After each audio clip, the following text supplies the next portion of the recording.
Al leer La Orden del Fénix, ¿tuviste la sensación de que Harry era grosero y nefasto con los demás? ¿Te cayó tan mal que quisiste unirte a Voldemort? Si es así, llegaste al lugar correcto. Hola, soy Andrea y bienvenidos a este primer episodio del podcast Skitter, donde hablaré sobre Harry y su actitud durante su quinto curso en Hogwarts. ¿Están listos? ¡Arrancamos!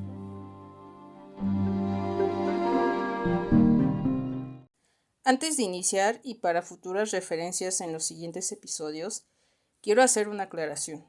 No realizaré un análisis sobre la historia de los personajes.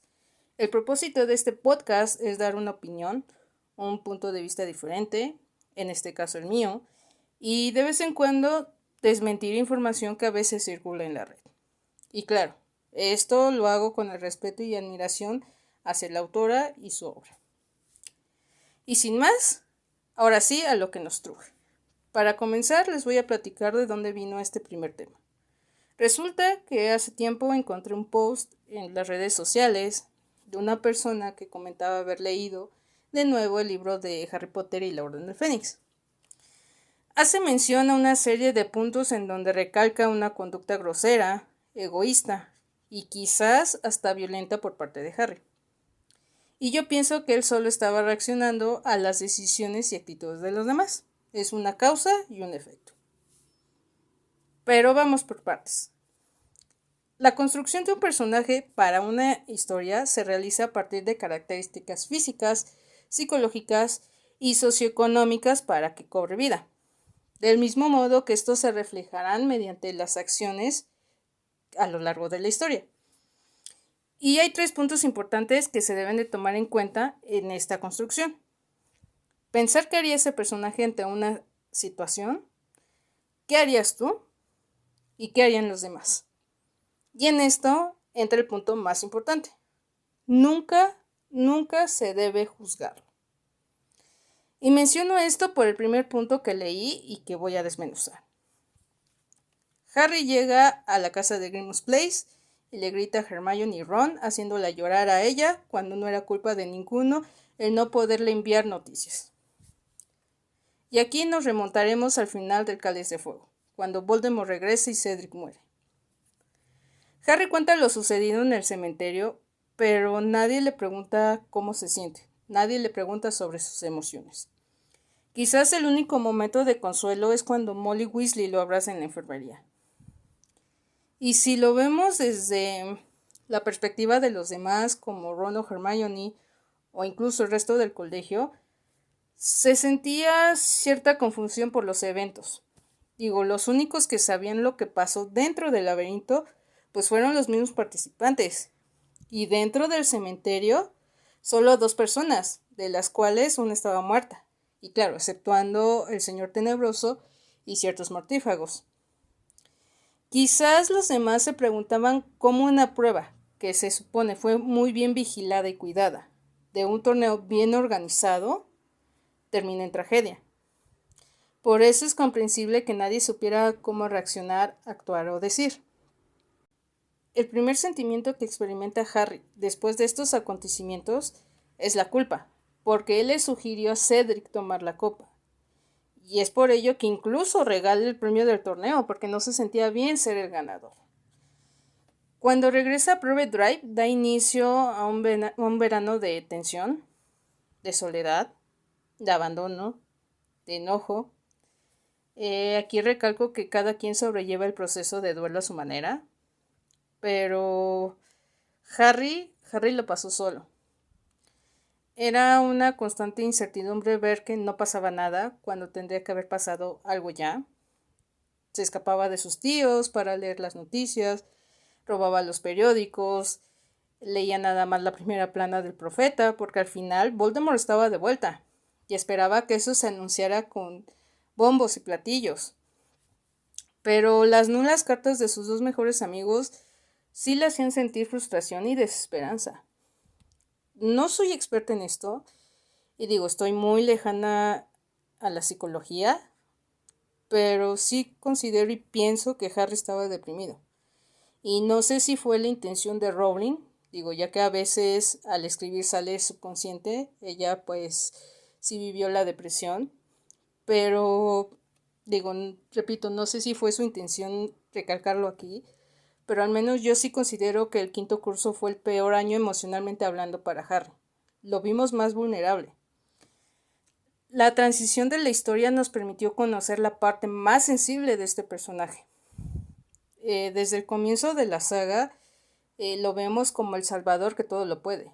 Y quizás por esto surge esta idea de que tiene el complejo de héroe, ¿no? Esa obligación de salvar al mundo siempre. Llega un punto en el que se le agota la esperanza. Ya no espera recibir cartas con noticias. Si bien Hermione y Ron no le pudieran decir qué estaban haciendo, sí pudieron preguntarle cómo estaba, preguntarle en qué lo podían ayudar, ser empáticos al respecto. Igual Harry no es alguien que suele expresar sus emociones o contar sus problemas. Desde el comienzo estuvo acostumbrado a sobrellevar todo solo, pero pienso que ese gesto pudo servir de algo, y sin embargo no lo hicieron. Y aclaro para los que aman a Ron o los que aman a Hermione. No digo que ellos tuvieran la culpa. Por eso sostengo lo que dije al comienzo. Es una reacción a sus decisiones. Harry se sentía decepcionado y enfadado por el confinamiento en Private Drive. Se sentía atrapado en ese sitio donde realmente nunca fue feliz. Y viviendo un proceso de duelo. O sea, en este proceso, aparte de esas emociones negativas, vinieron acompañadas de las terribles pesadillas del cementerio. O sea, del retorno de Voldemort y la muerte de Cedric.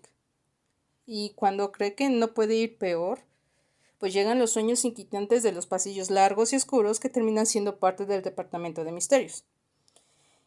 Incluso Harry piensa que tiene que ver con esta sensación de estar prisionero. Y el único que cree que siente algo de empatía por él pues es Sirius, por su experiencia en Azkaban. Creo que era una constante búsqueda de liberar esas sensaciones y que durante esas semanas fue consumiéndose por la ira y la frustración. Eran sentimientos muy deprimentes que experimentaba. Incluso llega un punto que se desquita con Hedwig y siente de nuevo la culpa por ser apático con ella.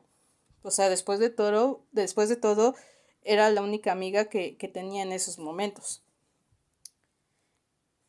Hay un punto clave que es lo que me permite decir que Harry estaba deprimido. Durante la narración hay un fragmento donde se menciona que él tiene altibajos, que está confinado y de muy mal humor, que ni siquiera se molestó en recoger nada de su habitación. Repito, no soy psicóloga, pero al menos escuchando ciertos testimonios de personas que han llegado a sufrir depresión, levantarse de la cama es un gran logro, es un gran paso. Entonces, esto es lo que a mí me permite pensar que Harry estaba deprimido. Y durante un mes tiene pensamientos amargos y resentidos, frustración ante la falta de noticias, se siente excluido de los planes, en especial cuando se entera que los demás habían estado juntos y sin él. Es evidente que cuando ve a sus mejores amigos se desbordan estos sentimientos. Harry es un personaje que resiste mucho, que tiene tintes de ser introvertido y de carácter fuerte. Y ojo, no justifico que haya gritado, pero sí es comprensible su reacción. Repito una vez más, nadie se tomó la molestia de preguntarle cómo se sentía. Él estaba mal y por ende también era incapaz de sentir empatía hacia sus amigos, de ser comprensivo cuando le dieron una explicación. Que claro, al final aceptó la disculpa y la poca información que le dieron. Así que este comentario que afirma que Harry fue el peor con sus amigos queda totalmente inválido. No fue falta de confianza, pero sí de comunicación, sí de empatía. El siguiente punto es cuando Harry se pone celoso de sus amigos por ser elegidos como prefectos y se sale de la fiesta en honor a ellos. Dicen que los celos son el reflejo de inseguridades. Recapitulando lo que ya mencioné, Harry no estaba en su mejor momento emocional. En lo personal, no creo que haya sentido celos de sus amigos, sino de la situación. Y vamos por partes. Harry había estado tan preocupado en el asunto de la expulsión del colegio que olvidó que ese curso elegían a los prefectos. Y hasta cierto punto, Harry es un personaje muy incomprendido, digo, hablando directamente en la historia. Mientras él quería ser normal, bueno, lo más normal en un mundo mágico, o sea, preocuparse por las calificaciones, por pasar exámenes, preocuparse por las chicas, ¿no? Vivir momentos incómodos, divertirse con sus amigos, pues realmente su vida giraba en torno a mantenerse fuera de peligro. Y suena muy trillado, ¿no? Y es parte de un meme, pero sus pensamientos estaban en Voldemort, en cómo vencerlo, en ese complejo de héroe, porque al final se preocupaba por los demás, pero menos por sí mismo. Incluso él se cuestiona si no es una mala persona por pensar que él tenía más derecho de recibir la insignia que Ron. Hasta se compara con Draco Malfoy, de ser tan arrogante. El hecho de preguntarse si se consideraba superior a los demás, superior a su mejor amigo, dice que Harry realmente no era malo o no pretendía serlo. Por supuesto que siente injusticia porque una parte de él sabe que merecía la insignia.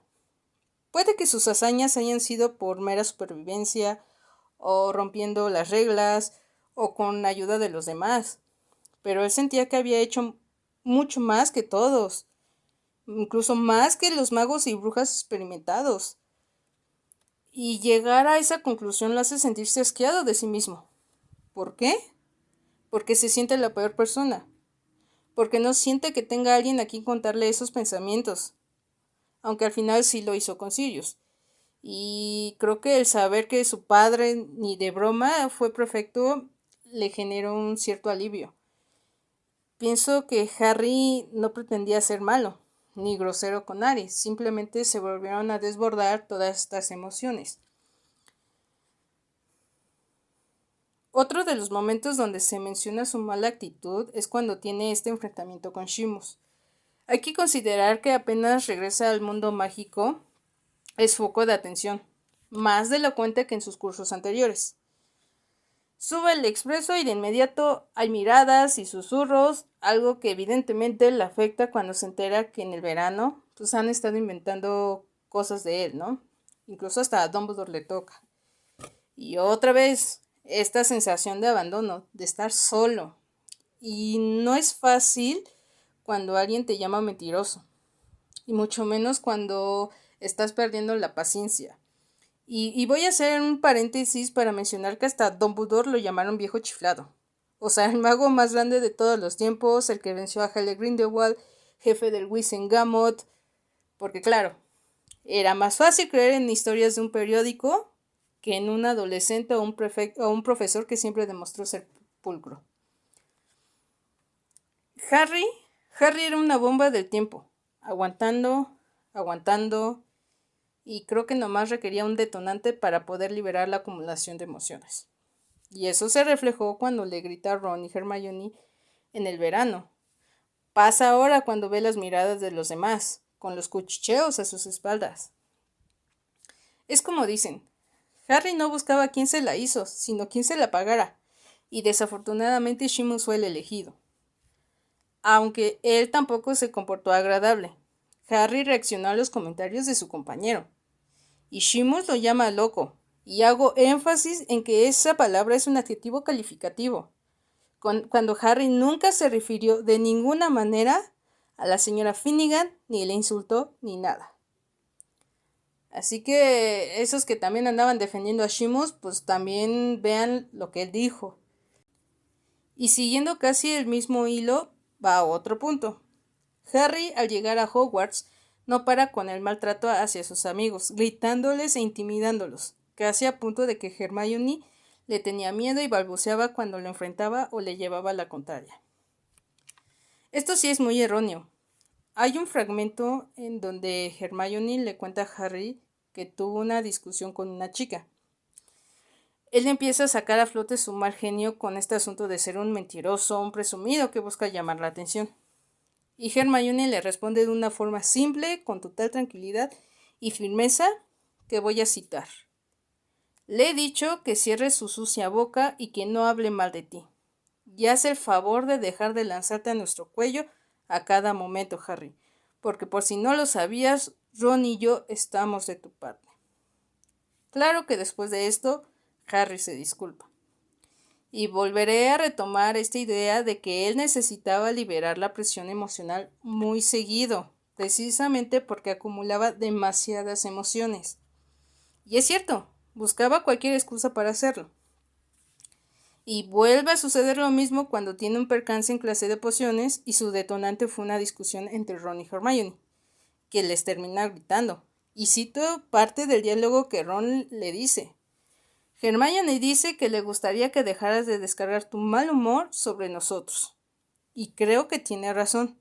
Nosotros no tenemos la culpa de cómo te traten Seamus o Snape. Hay otro fragmento en donde Hermione le pide que no se desquite con ella, que entienda la situación, y el mismo Harry reconoce que debe controlar su temperamento, porque precisamente como se lo dijeron sus mejores amigos, ellos no tenían la culpa de cómo se comportaban los demás. Así que dudo mucho que Hermione tuviera miedo, y al contrario, o sea, ella junto con Ginny eran las únicas que podían tener el valor de enfrentarlo y decirle lo que estaba haciendo mal. Incluso Angelina o Alicia, que eran sus compañeras del equipo de Quidditch, también le hicieron que le bajara ese comportamiento, ¿no? Y como dice Dumbledore, es más fácil enfrentar a nuestros enemigos que a nuestros amigos. Además, Harry no se hacía el tonto, él reconocía cuando la regaba, cuando era malo con los demás, y si era necesario se disculpaba. Dudo mucho que un puñado de adolescentes le tuvieran miedo a Harry Potter, por mucho o muchas hazañas que haya hecho, y menos en esos momentos. O sea, recuerden que era tachado como mentiroso. Y algo que va de la mano y que se menciona en ese post es que Harry se porta muy mal con Luna. Ella defiende a Ginny cuando él le grita, que fue grosero varias veces con ambas chicas y al defenderse él se asustaba. Sí considero que esto se sale de contexto. Llega un momento en que Ginny afirma que Harry está deprimido y creo que es la única que se da cuenta de esta situación y se lo dice.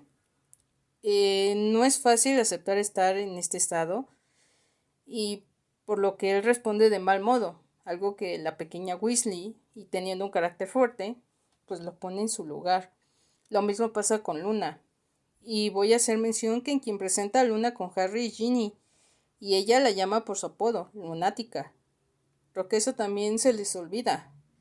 Y estoy hablando de los libros, porque en la película quien los presenta es Hermione. También hay un momento que se sale de contexto y es donde Harry se burla de Ron porque este no jugaba bien al Quidditch. Y lo hace porque él le contó a Hermione que estaba preocupado porque Harry hablaba dormido. Y esto no lo hace porque sea malo, sino lo hace en modo de venganza y nunca se burla de lo mal que juega. De hecho, Ron no juega mal. O sea, es un buen guardián. Y sería fantástico si no fuera por sus dudas en sí mismo. Harry es el primero en apoyarlo. Recordemos que lo ayuda a entrenar, trata de que crea en sus propias habilidades. Harry solo hace un comentario para salvarse del posible sermón de Hermione. Y cito el diálogo. Únicamente murmuraste un poco, dijo intentando reparar el daño. Decías solo un poquito más.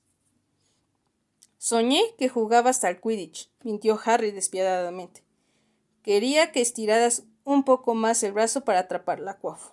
Fue un comentario con intención de desquitarse, pero jamás con la intención de herir a nadie. Y otras de las supuestas víctimas del mal carácter de Harry fue Cho, que la trató horrible por ser ella muy sentimental, además que no hizo nada por desmentir que le gustaba a Hermione. Y hasta donde recuerdo, si era sentimental o no, eso no era problema para él. Pero lo que detonó una discusión en plena cita de San Valentín fue que Cho deseaba hablar de la muerte de Cedric, cuando Harry no quería. Y pues era respetable por ambas partes. El hecho de que Cho quisiera saber y Harry el hecho de que no quería contar. Y realmente lo que terminó por sepultar la cita y una nula relación amorosa pues fue ese detalle de que Cho no comprendió que Hermione solo era su mejor amiga. Que claro, evidentemente Harry no aclaró la situación, no aclaró las cosas, pero bueno, No todos los hombres son tan inteligentes para esto. Así que, no sé, creo que entre los celos y las mismas inseguridades y la falta de comunicación, pues arruinaron esto. Y lo sucedido con Marieta, pues es comprensible que Harry estuviera molesto. O sea, habían sufrido una traición y aunque el hechizo de Hermione pareciera excesivo, aquí sí voy a recalcar con todas las letras. Todos y cada uno de los que firmaron sabían en lo que se metían. Sabían lo que pasaría si hablaban. Nadie los obligó. Y Cho jamás tendría por qué disculparse.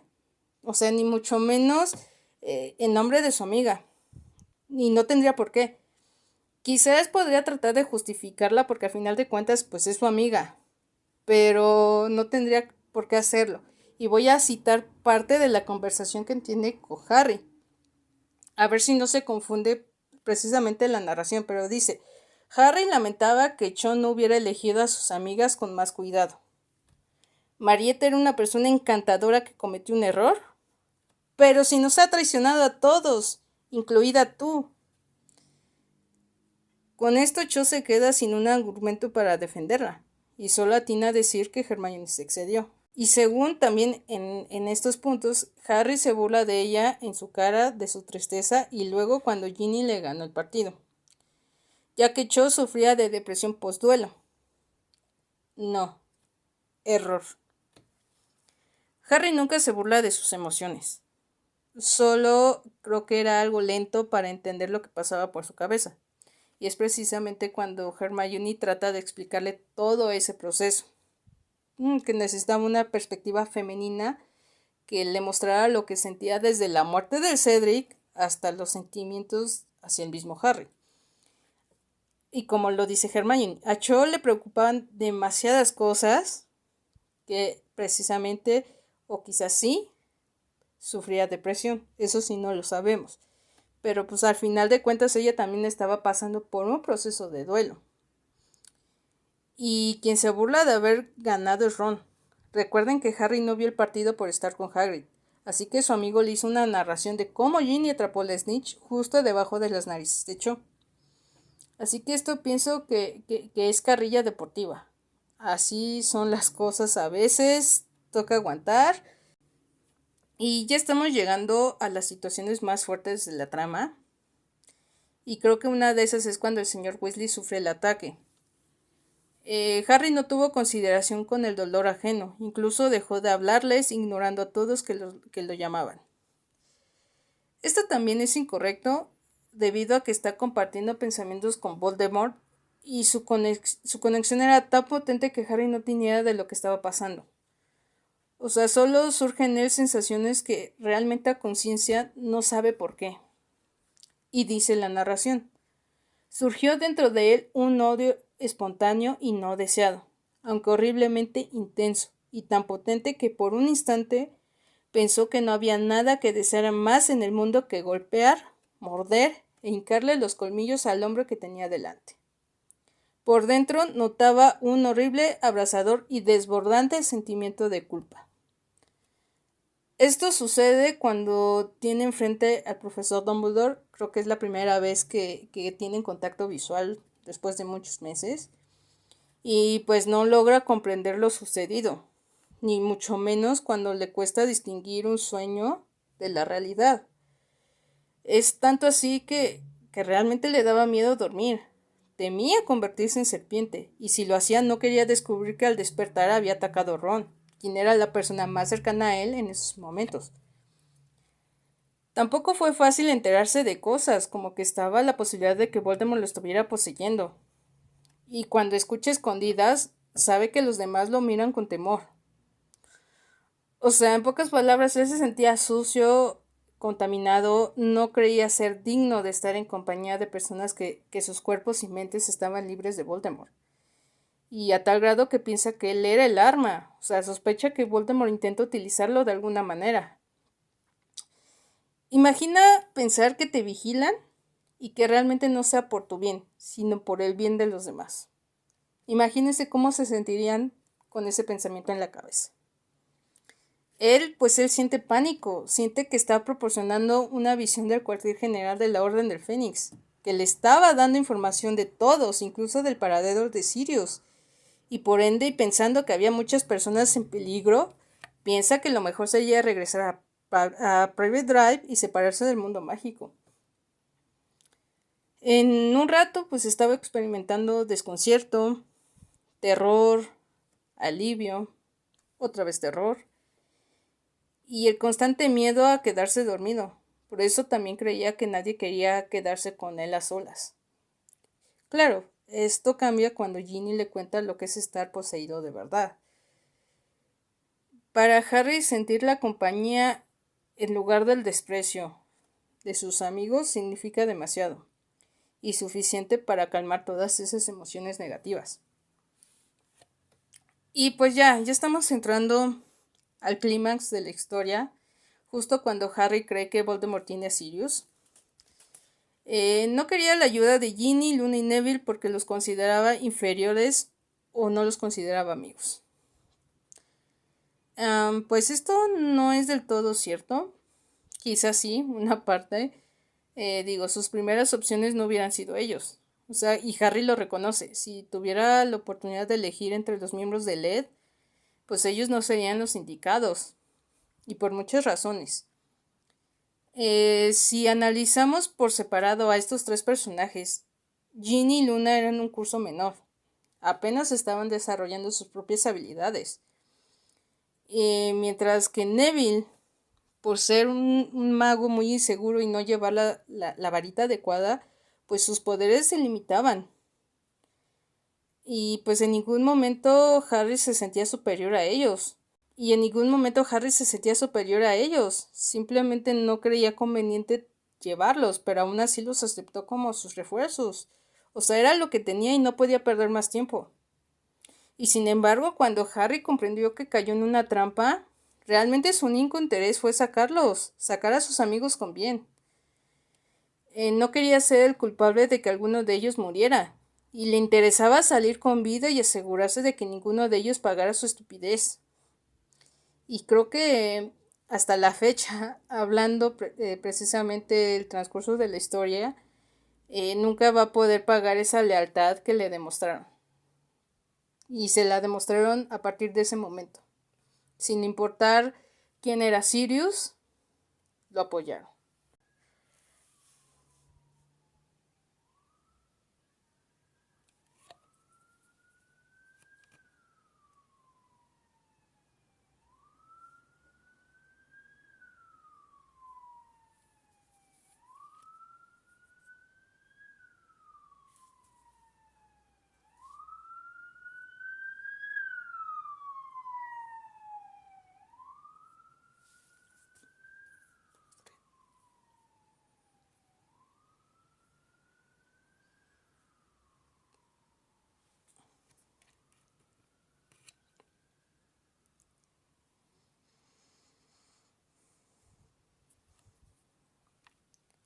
Finalmente hemos llegado a la parte densa.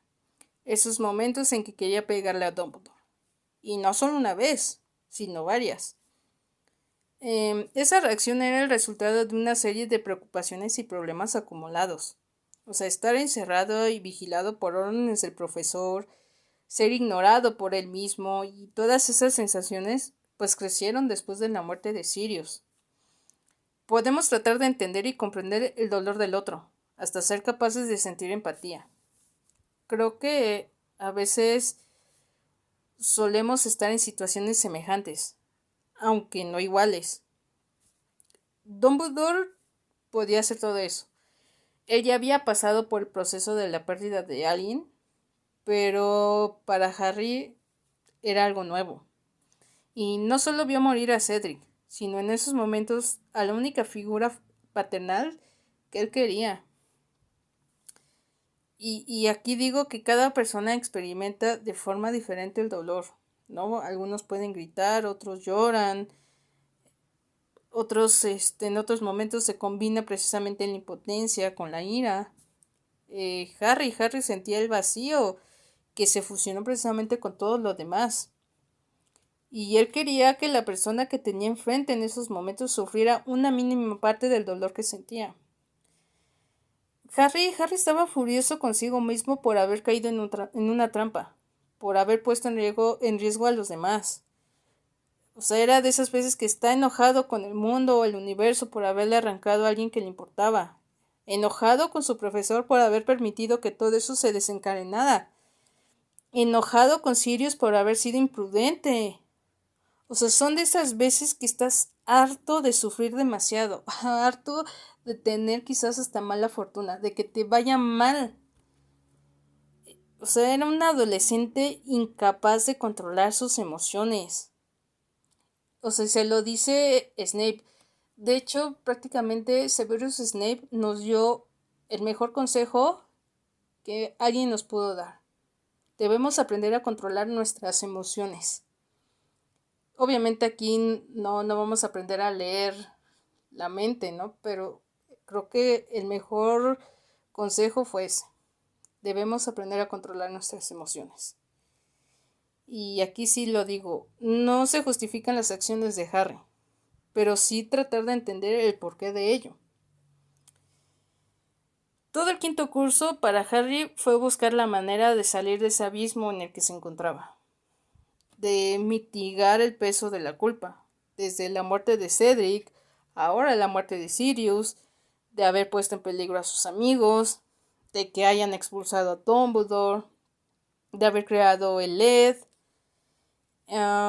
Él tiene claro que cada decisión tiene una consecuencia.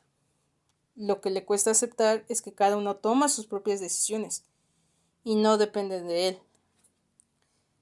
Sí, Harry es culpable de sus emociones, de lo que hace con ellas, de sus propias acciones. Pero todo fue parte de una serie de eventos desafortunados, que si bien, al final, le sirvieron para evolucionar. Pero aquí, una acción conlleva una reacción.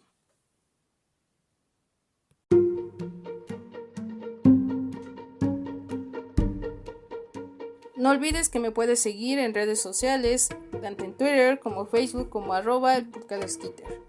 Comenta, comparte. Y ahora sí, travesura realizada.